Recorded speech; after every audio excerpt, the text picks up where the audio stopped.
Hello there and welcome to episode 10 of Every Neighborhood You Should Know About in Toronto. The next 3 episodes are focusing on what are considered North York neighborhoods. Some call it North Toronto as well. I'm Timothy Swift with Swift Solves in Your Neighborhood, and I'm excited to share some details about these areas in hopes that it will help you with your property searches and provide information about areas that you have yet to explore. So hang with me and let's get started.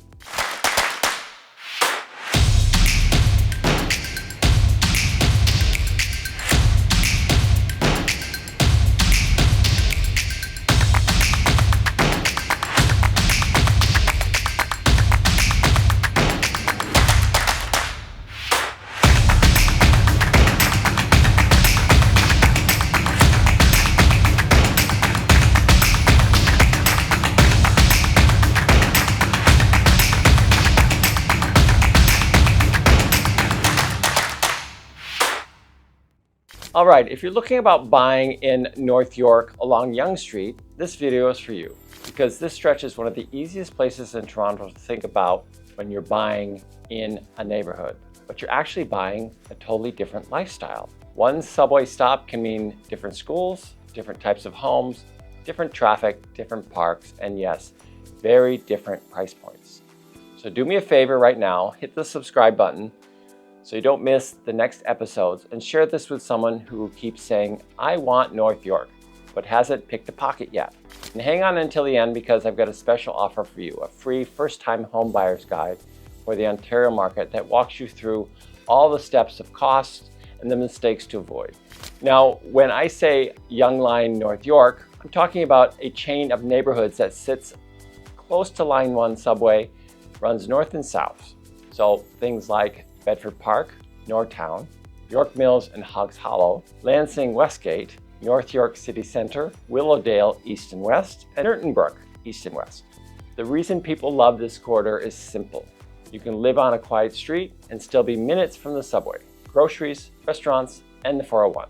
The reason people get stuck is also simply it's a mix of everything: condos, townhomes, older bungalows, brand new rebuilds, and some of the most expensive properties in the city, all under the same North York label. So if you're watching, comment the intersection you're aiming for, like Yonge Sheppard or Yonge Finch, because I read the comments and it helps me plan the next videos. Let's start at the south end of our story, Bedford Park, Nortown. This is where a lot of buyers land when they want a strong family feel neighborhood. Bigger lots compared to downtown and quick access to and down Yonge Street. The streets feel established. You'll see a lot of detached homes, including older bungalows that have been updated, plus plenty of new custom rebuilds. It's the kind of neighborhood where people move in, renovate, and stay for a long time. You'll see families with kids, professional couples, and people who want a calm street but don't want to feel far away from the city. On the park side, one place people love is Alexander Muir Memorial Gardens. It's quiet, leafy, and honestly feels like a little hidden pocket just off the busy parts. And price-wise, I'm going to keep it real. This is not a starter home cheap neighborhood.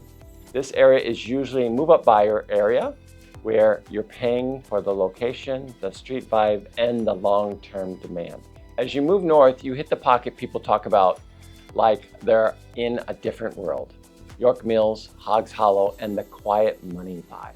These areas are known for large lots, more privacy, pockets of ravine feel where you can get that peaceful, tucked away atmosphere while still living in Toronto. The home style here lean heavily detached, often larger and more custom. And the residents are usually established professionals, business owners, and families who want space and privacy without leaving the city.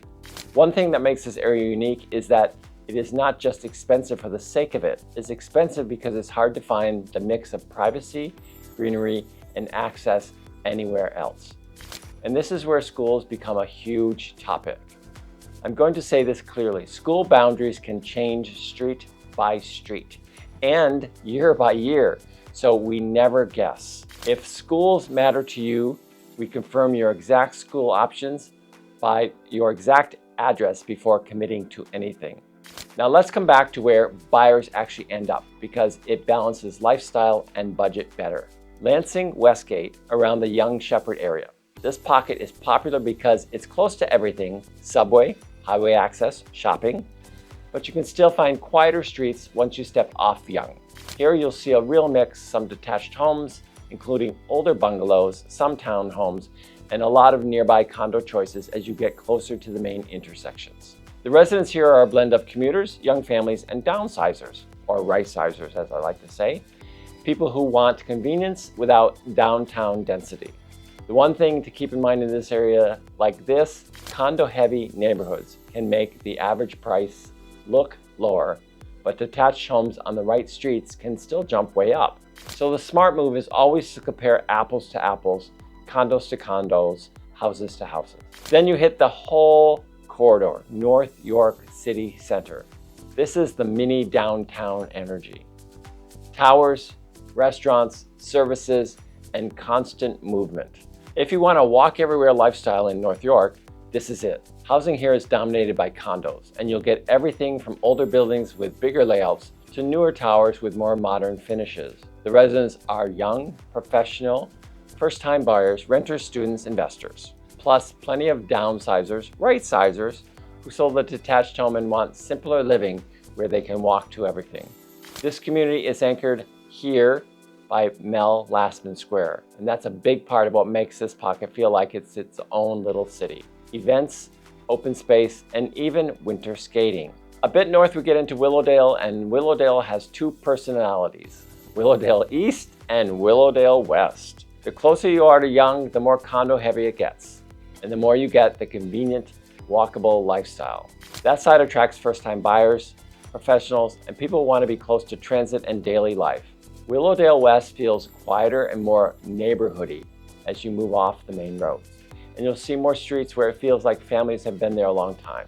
You'll still find condos, but you'll see more detached homes and family setups as you head west. And as you keep going north, you're getting into Newtonbrook, which is another one of that splits into east and west. Newtonbrook is known for having lots of older bungalows on decent lots, and many of these have been renovated or rebuilt over time. It also has pockets with condos and townhomes closer to Yonge, so you get a mix of residents: multi-generational families, new families buying a bungalow and renovating, and buyers who want more space but still need transit.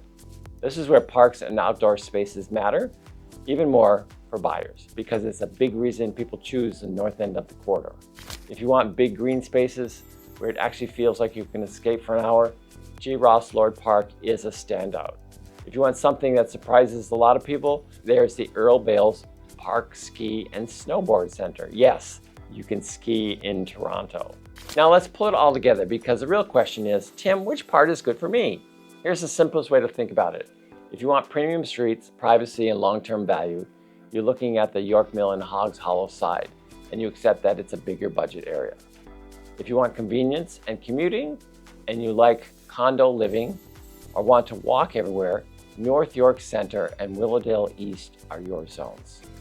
If you want a family neighborhood feel with a mix of older homes, rebuilds, and parks, you can look at Willowdale West and Newtonbrook, and you can narrow it down street by street based on the home type you want and the school needs you have.